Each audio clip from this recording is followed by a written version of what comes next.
Yamunatiravanachari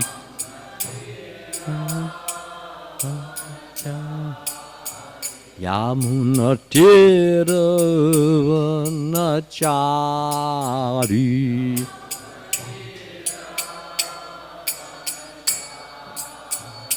Jaya Radha Madhava Kunja Bihari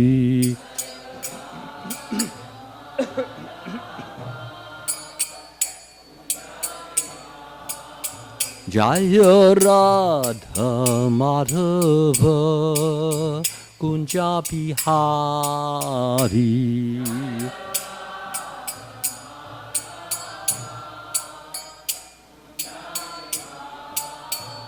Jaya Gopi Jana Vallabha Girivardhari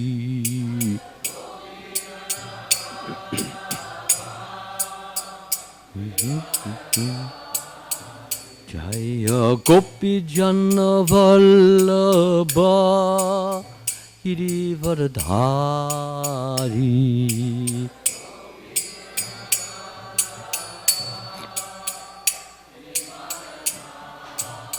Yasoda Nandana Vajjana Ranjana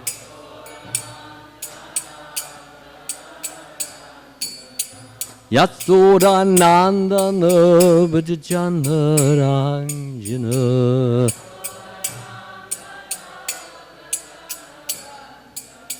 Yamunatiravanachari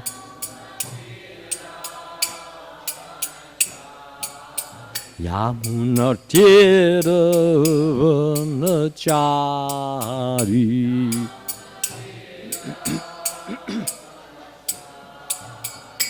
Jaya Radha Madhava Kunja Bihari Jaya Radha Madhava Kunja Bihari Jaya Gopi Jana Vallabha Girivardhari Gopi Jana Vallabha Girivardhari Yasoda Nandana Vajjana Ranjana Nandana Vajjana Ranjana Yasoda Nandana Vajjana Ranjana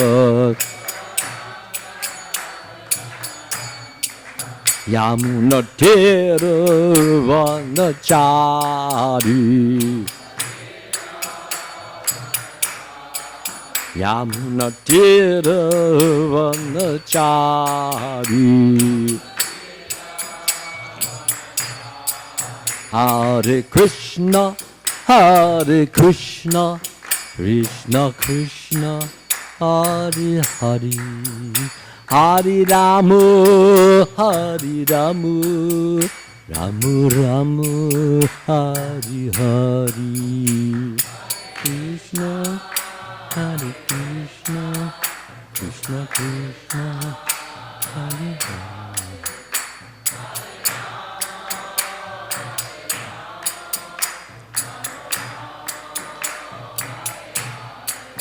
Jaya Prabhupada Jaya Prabhupada Jaya Prabhupada Jaya Prabhupada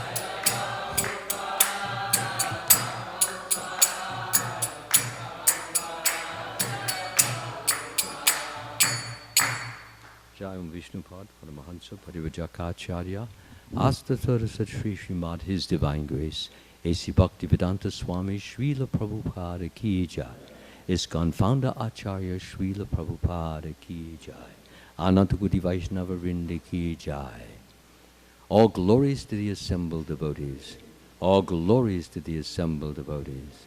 All glories to the assembled devotees. All glories to Shri Shri Guru and Gauranga.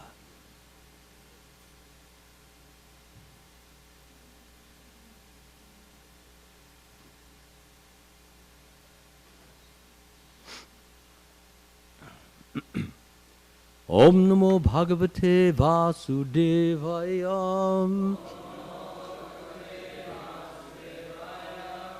Om Namo Bhagavate Vasudevaya. Om Namo Bhagavate Vasudevaya.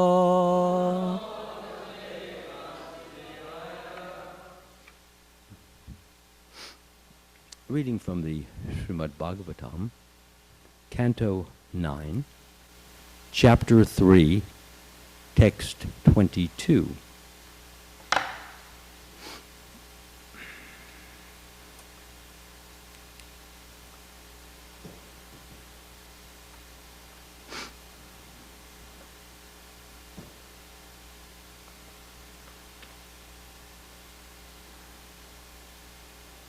Evam Bruvanam Pittaram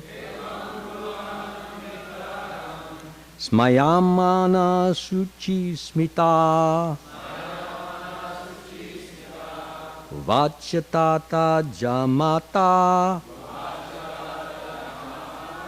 Tavaisya Brigu Nandana Evam Bruvanam Pittaram Smayamana Suchi Smita Vachyatata Jamata Tavaisya Brigu Nandana Evam Bruvanam Pittaram Smayamana Suchi Smita Vachyatata Jamata Tavaisya Brigu Nandana. Let's chant.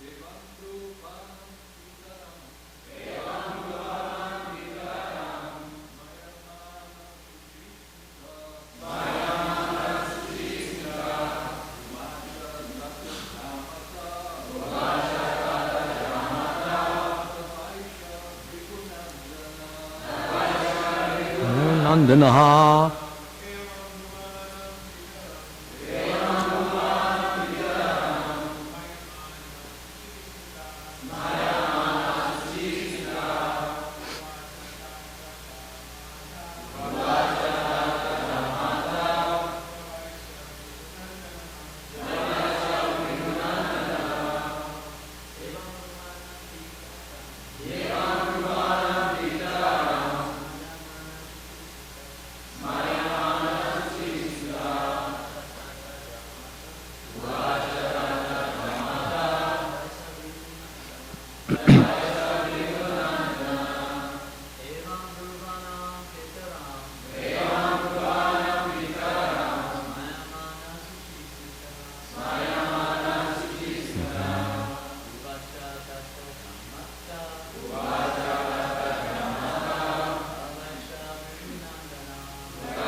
Ladies, please.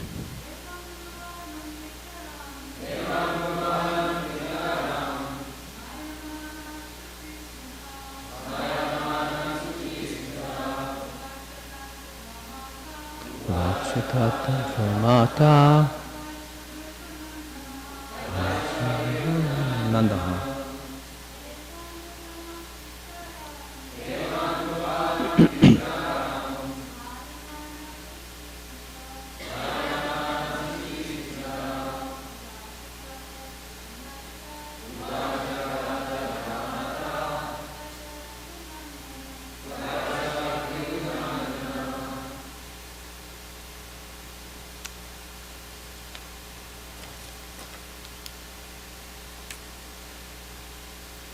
Evam, in this way, Bruvanam, who was talking and chastising her, Pittaram, unto her father, Smayamana, smiling, because she was chaste, Shuchi Smita, laughingly, Uvacha, replied, Tata, O my dear father, Jammata, son-in-law, Tava, your, Eshaha, this young man, Bhrigu Nandanaha, is Chayavana Muni, and no one else.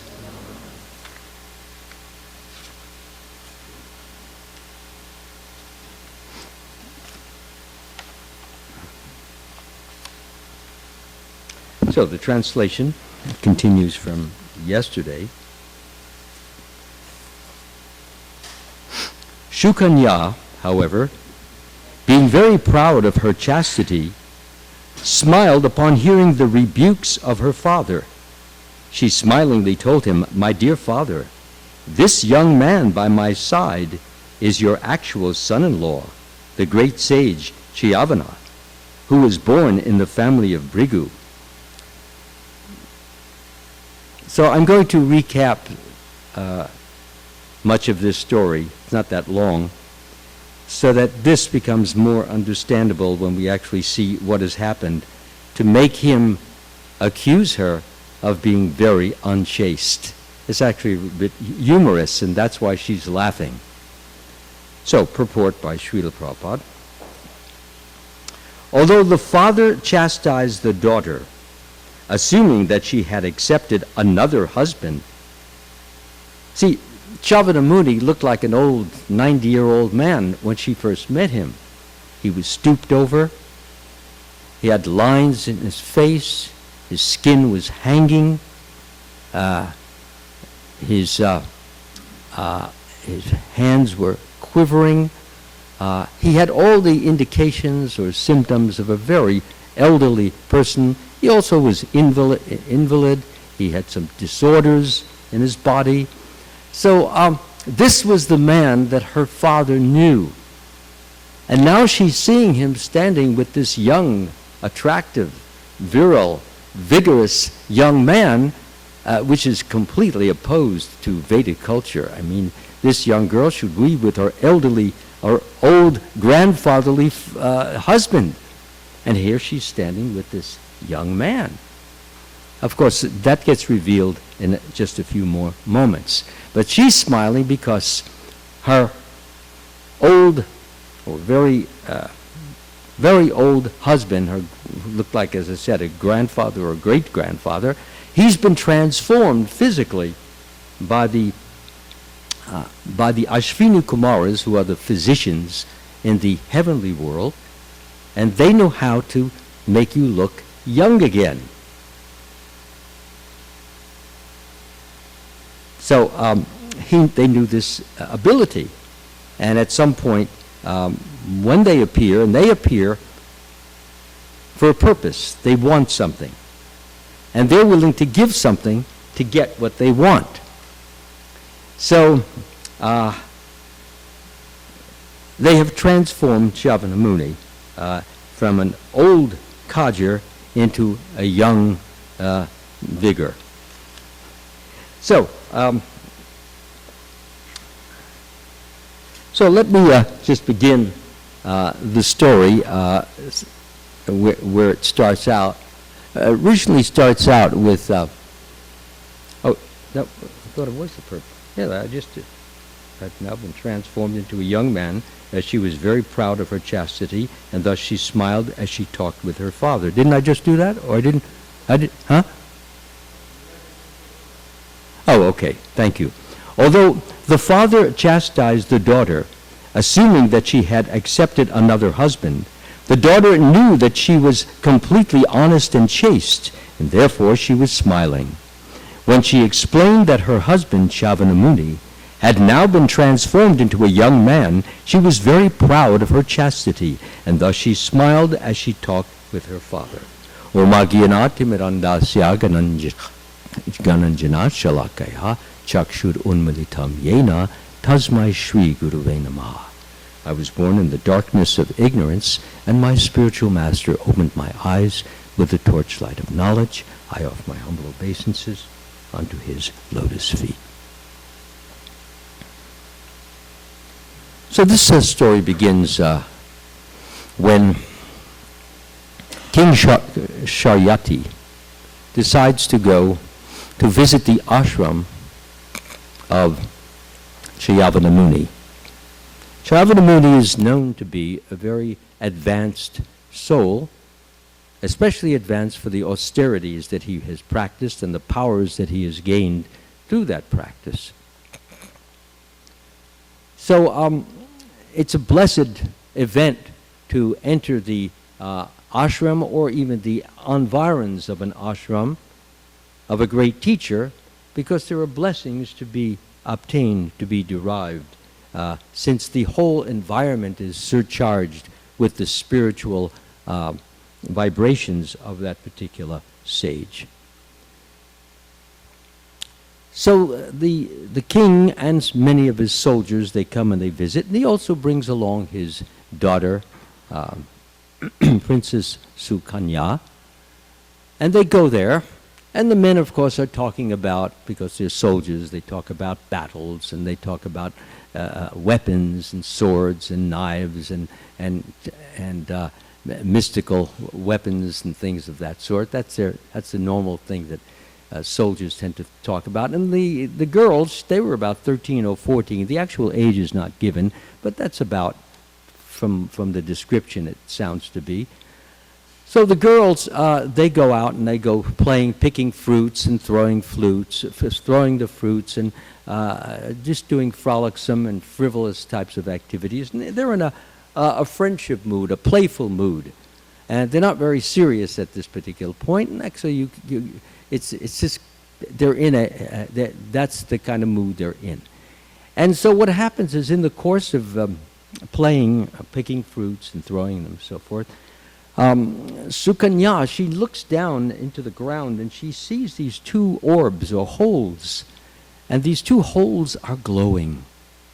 It's like two flashlights, shining through the holes, and she's wondering, what is this?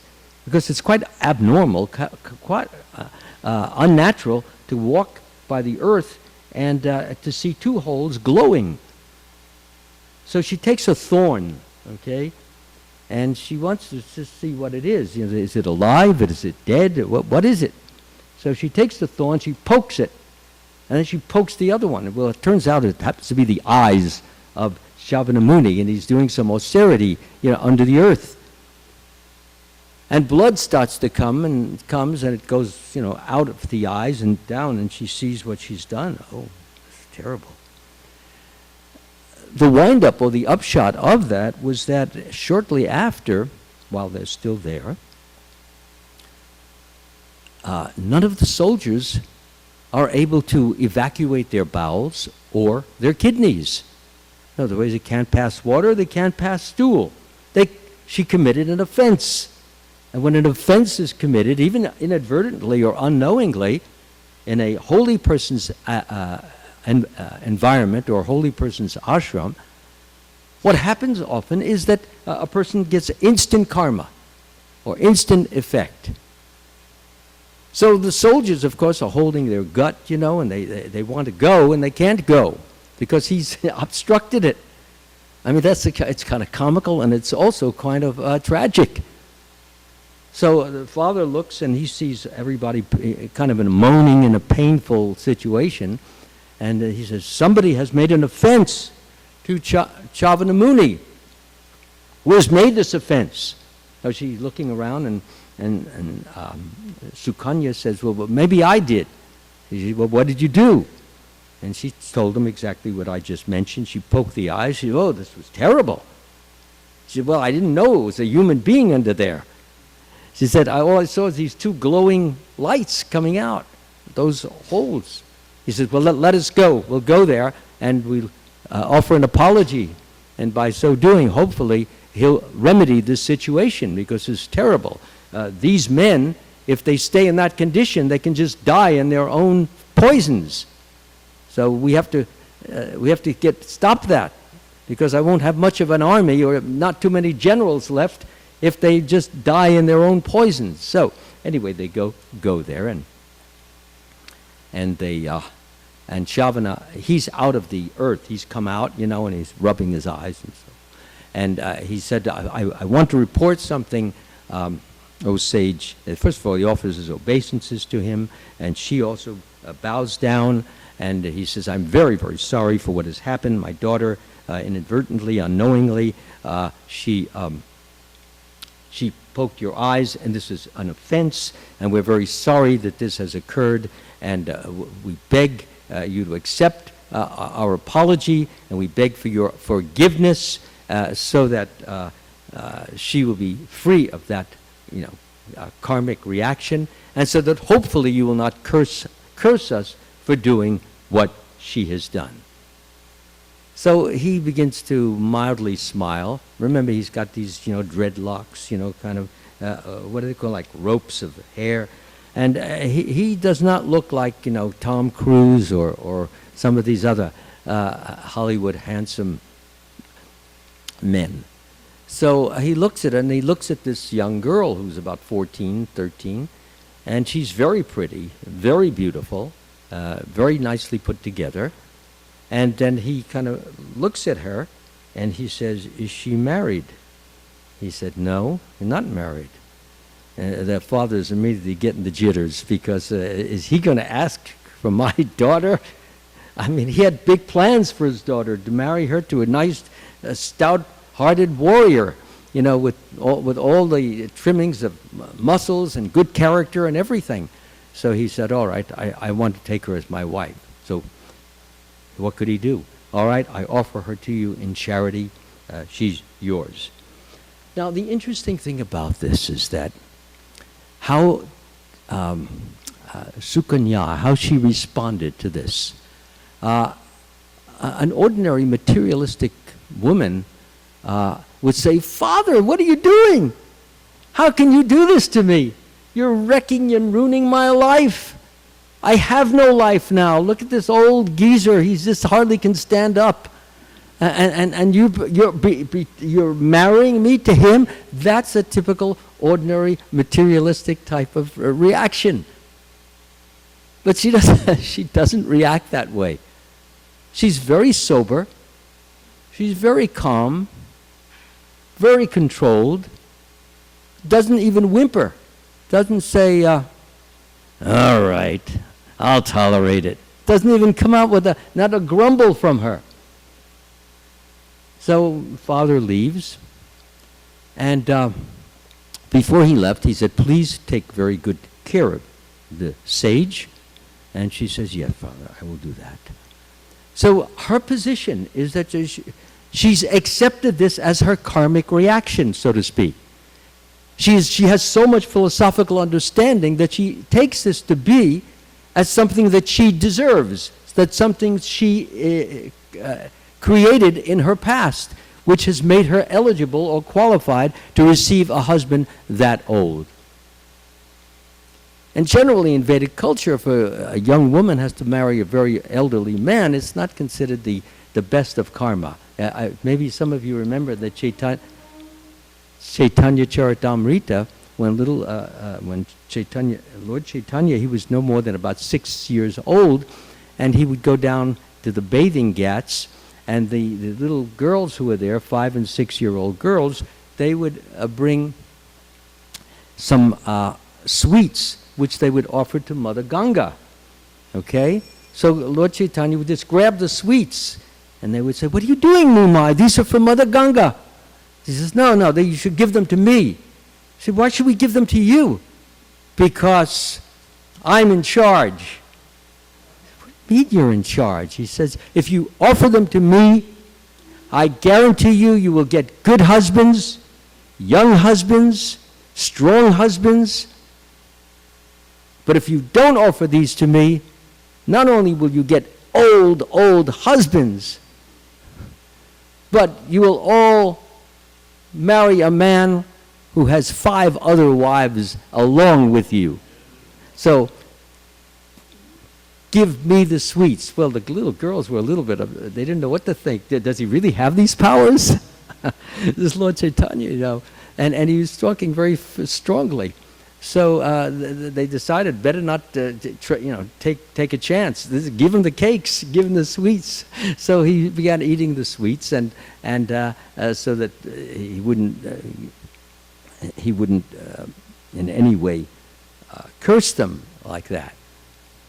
But it was given reluctantly. So what I'm trying to bring out is that this is not considered the best of marriages for a young woman, that she should marry a man who's 3 or 4 times her age. Anyway, her position was that she treated him the way she would treat her father, respectfully, thoughtfully, caringly, with honor. Preparing his food, preparing his meals, getting his water, helping him in his sacrifices. Never was there a growling, grousing, irritable word came from her mouth. She was like the perfect, ideal young woman. She was perfectly trained, and Srila Prabhupada makes a big thing out of this, that this is Vedic culture. And this is a woman who accepts her karmic reaction, and she's not going to say to her father, "Well, I don't care what you say, I'm going to go find my own man." She doesn't say that. She accepts this, knowing that there is some benefit to be obtained by yielding, by behaving, by obeying her father. And one of the great benefits is that a person who obeys the father is like obeying the Lord. And such obedience generates and develops humility. You can't be humble unless you can obey someone. Humility is not merely bowing the head or paying obeisances or speaking in a very, very low voice. This is not, has nothing to do with humility. Humility is the sense and the feeling of the greatness of God, and God has given me this father, and this father has married me to this man. Therefore, I will try my best to please my father. And by pleasing my father, I will also please this man. And if I please this man and I please my father, I will please the Supreme Lord. And if the Supreme Lord is pleased, then he will bestow upon me, he will bless me with joy, real happiness, which has nothing to do with the externals, with the tongue and the eyes and the ears and the nose and the skin. It is the happiness of the heart, in which the supersoul interacts with the soul and pours on the soul the pure joy of the supersoul, and the soul then feels very, very inwardly happy. That inner happiness is the real, you might call it the real deal when it comes to true happiness. Everyone is looking for this, but they don't know where to find it. They're looking for permanent happiness, but it cannot be found, as we all know, in material things.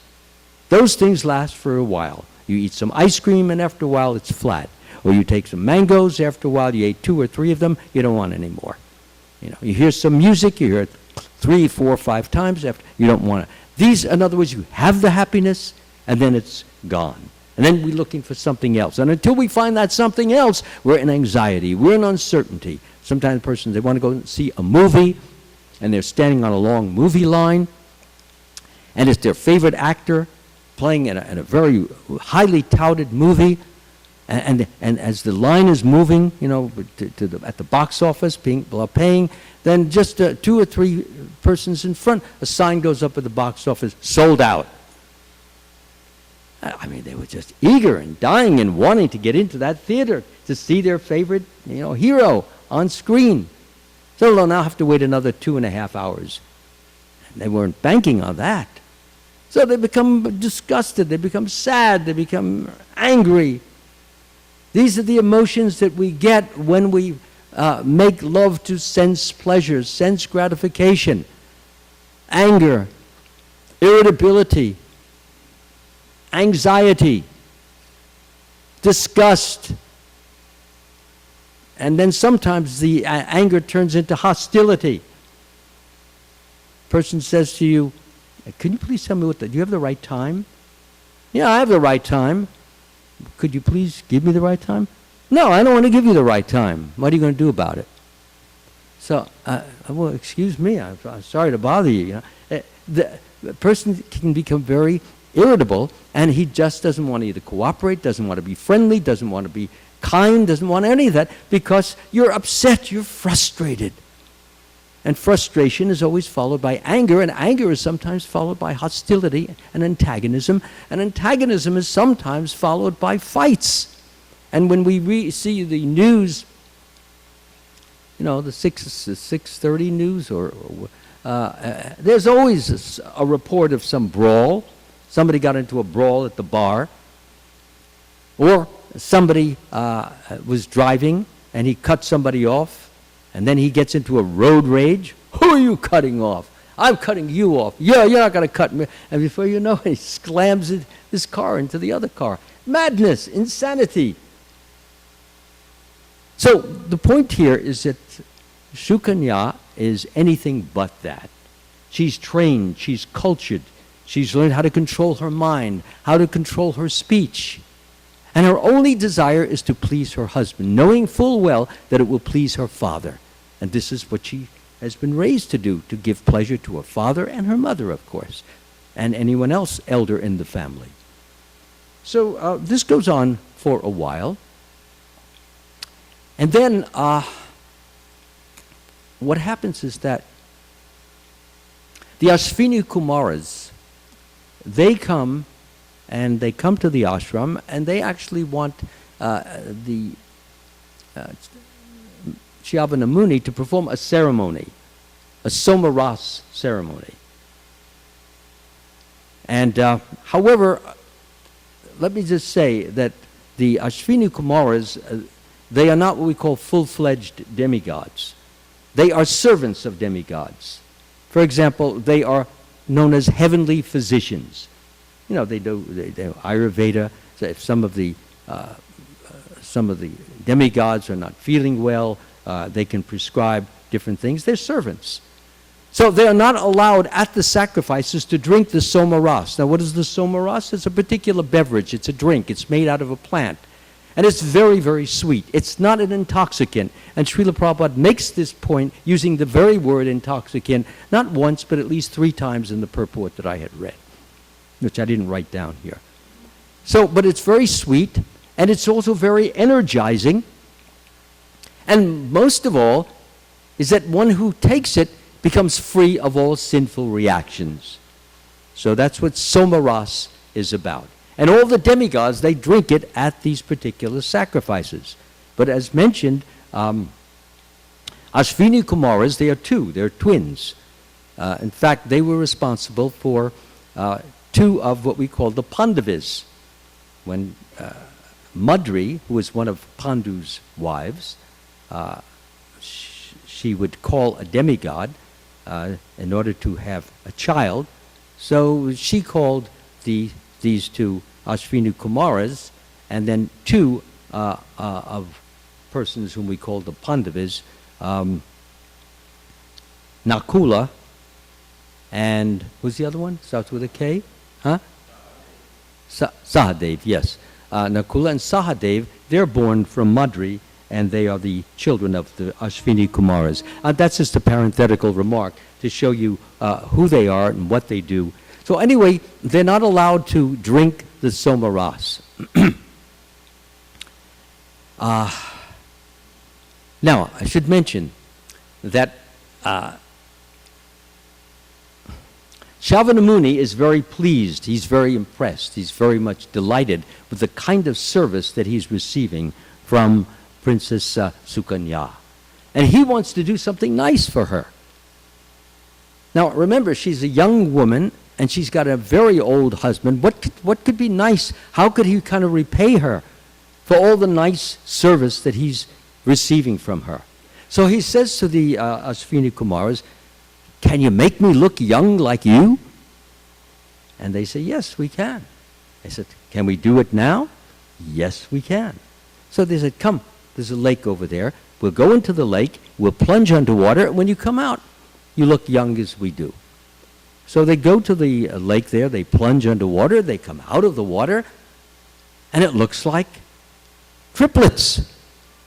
As I said, the Ashwini Kumaras are twins, and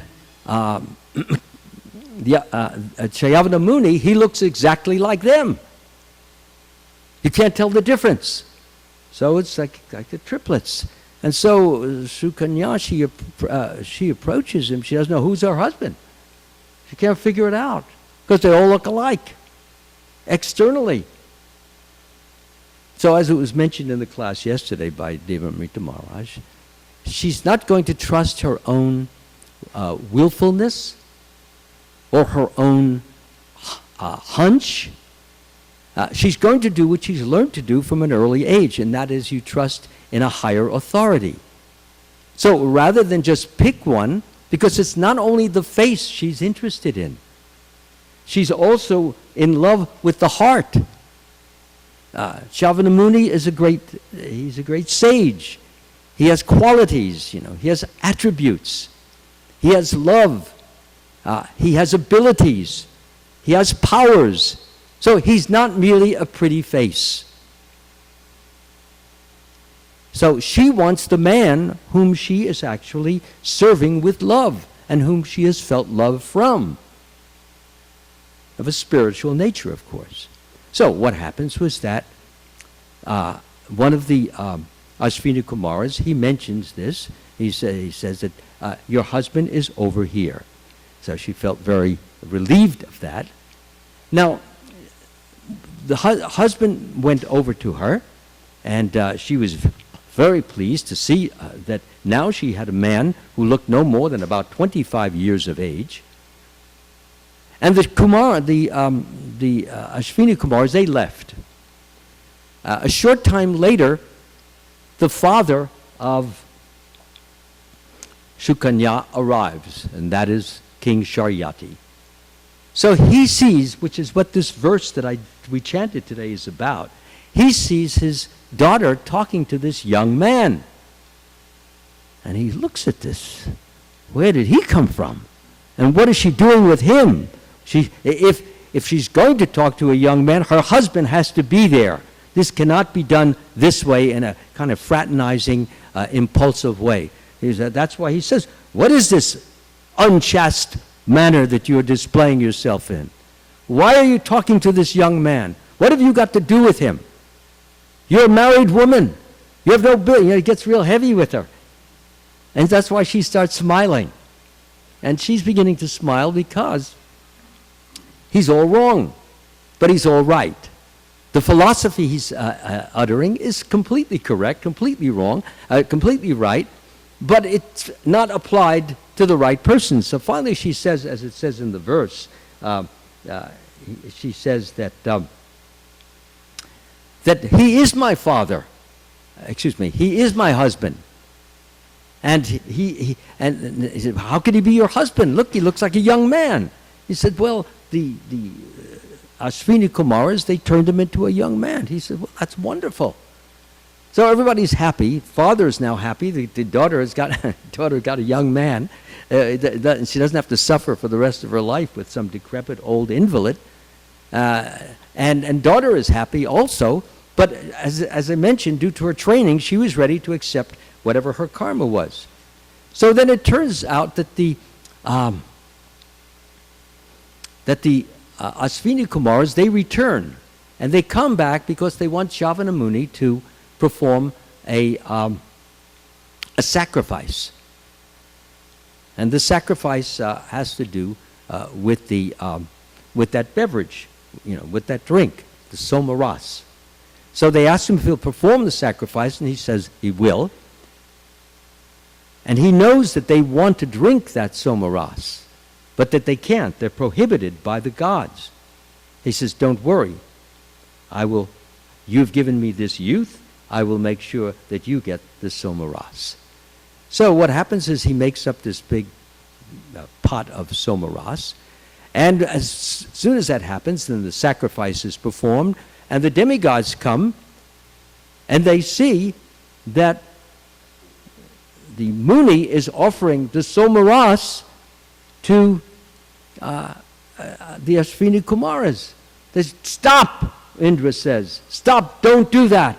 You have no right to take this. You're just a servant of the gods. So he's about to pulls out his thunderbolt, and he's going to hurl the thunderbolt at Shyavana Muni. And as he gets it ready to get it into motion, he can't move his arm. Shyavana Muni, he paralyzes it. So he can't move it left, right, any which way. He tries to use his own powers, he can't. Shyavana Muni is very, very powerful. So it's discussed and decided amongst the demigods that if Indra wants to be able to use his arm again, we're going to have to allow this the Ashvini Kumaras to drink the nectar and have the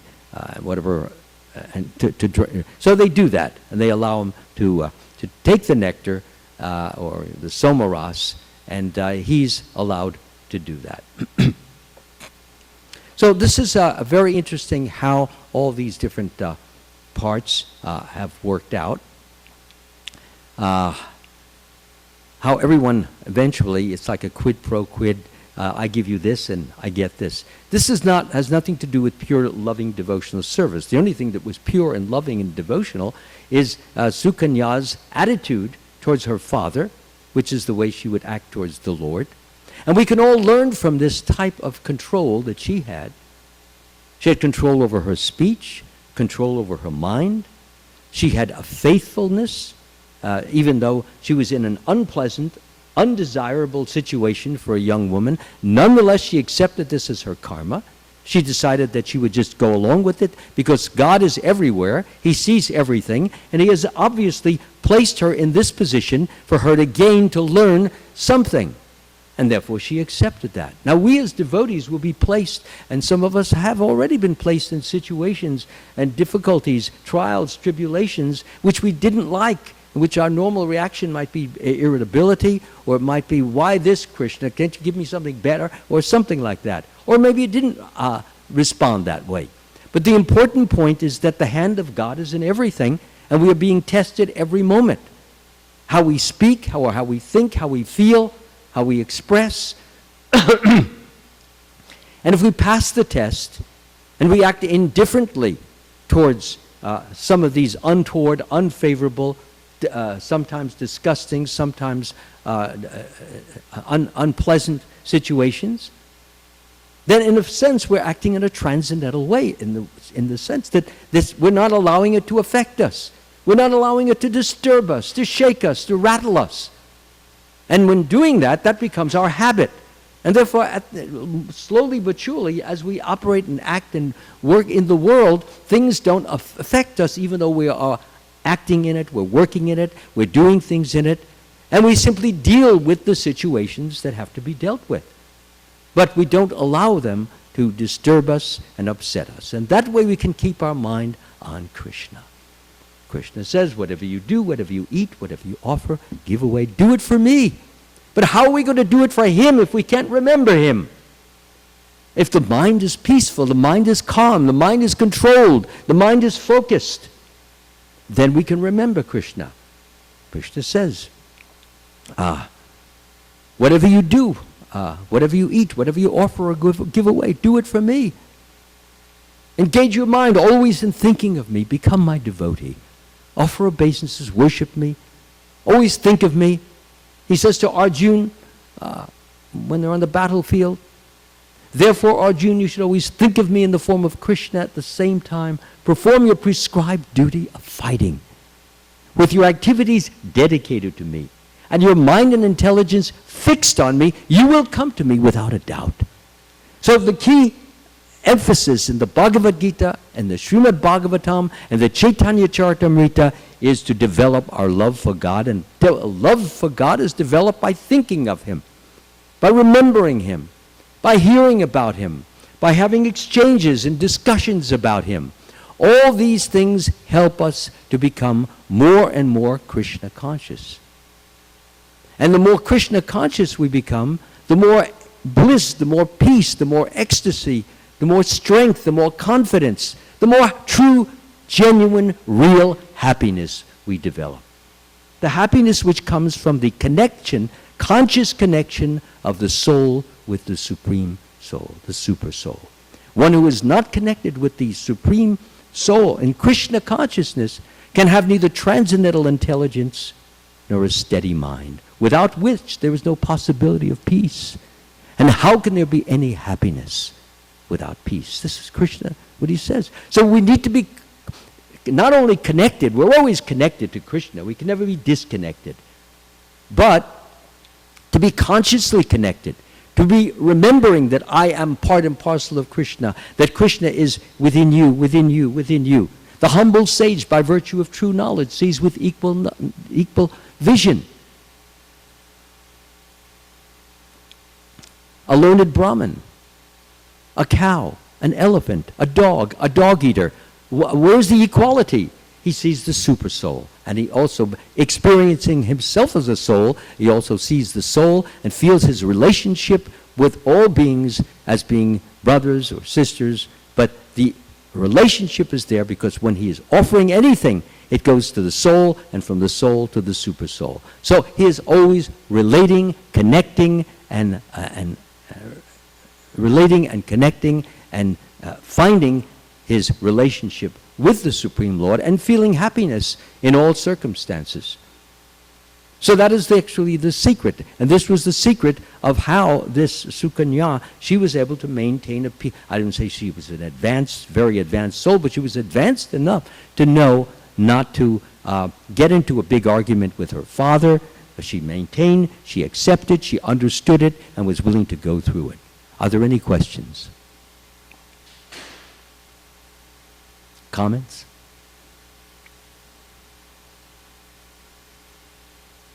All glories to Srila Prabhupada ki jai. Srimad Bhagavatam ki jai. Hare Krishna.